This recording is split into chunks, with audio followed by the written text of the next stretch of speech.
ഒൻപതാമത്തെ, നാരം എല്ലായിടത്തും ഉണ്ട്. കരയില് ജലമുണ്ട്, കടലില് ജലമുണ്ട്, കര എവിടെ കുഴിച്ചാലും നമുക്ക് നാരമാണല്ലോ കിട്ടുന്നത്.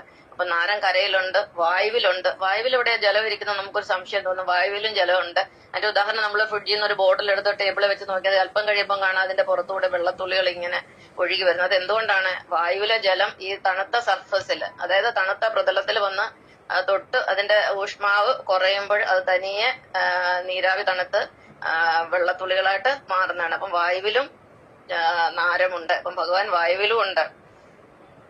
പിന്നെ അതിനകത്ത് തന്നെ മറ്റൊരു പോയിന്റ് കൂടെ നമുക്ക് പഠിക്കാനുണ്ട്. നാരത്തിൽ നിന്നാണ് ഓക്സിജൻ പോലും ഉണ്ടാവുന്നത്. കാരണം വെള്ളത്തിന്റെ ഫോർമുല എന്നത് H2 ആണ്. 2 hydrogen and 1 oxygen together makes 1 molecule of water എന്നാണ്. അതായത് വെള്ളത്തിന്റെ ഒരു തന്മാത്ര എന്ന് പറയുന്നത് 2 ഹൈഡ്രജനും 1 ഓക്സിജനും ചേർന്നാണ്. അപ്പൊ ഈ വെള്ളത്തിലും ഓക്സിജൻ ഉണ്ട്. ആ വെള്ളത്തിൽ നിന്ന് തന്നെയാണ്, നാരത്തിൽ നിന്നാണ് ഓക്സിജനും ഭഗവാൻ സൃഷ്ടിക്കുന്നത്.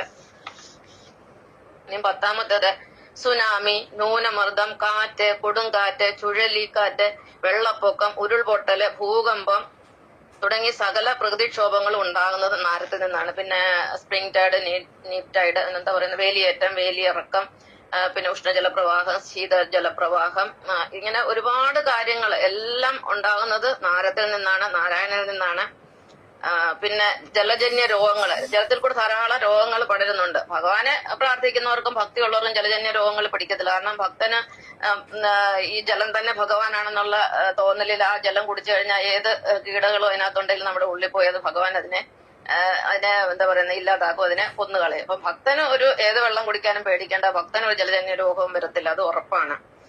11ാമത്, നമ്മുടെ ശരീരത്തിന്റെ 75% നാരമാണ്. അറിയാമല്ലോ, നമ്മുടെ ബോഡി വെയിറ്റ് എന്ന് പറഞ്ഞാൽ 75% നാരമാണ്. അത് വെള്ളമായിട്ടല്ല, രക്തമായിട്ടായാലും നമ്മുടെ ശരീരത്തിലെ മറ്റു ലിക്വിഡുകളായിട്ടായാലും 75% നമ്മൾ നാരമാണ്.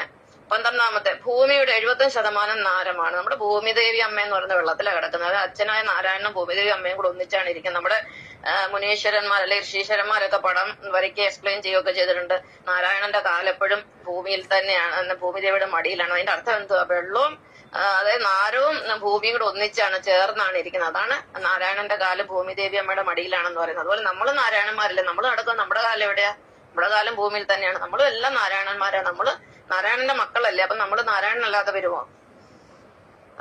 ഇനി 13ാമത്തേത്, യുഗം അവസാനിക്കുന്നത് പ്രളയം കൊണ്ടാണ്, അതായത് നാരം കൊണ്ടാണ്. ഇനിയിപ്പം കൽക്കിരാമനെ ഞാൻ ഇവിടുന്ന് ദേഹത്യാഗം ചെയ്യുമ്പോൾ അത് എന്നാ ചെയ്യുന്നതെന്ന് പറയാൻ പറ്റത്തില്ല.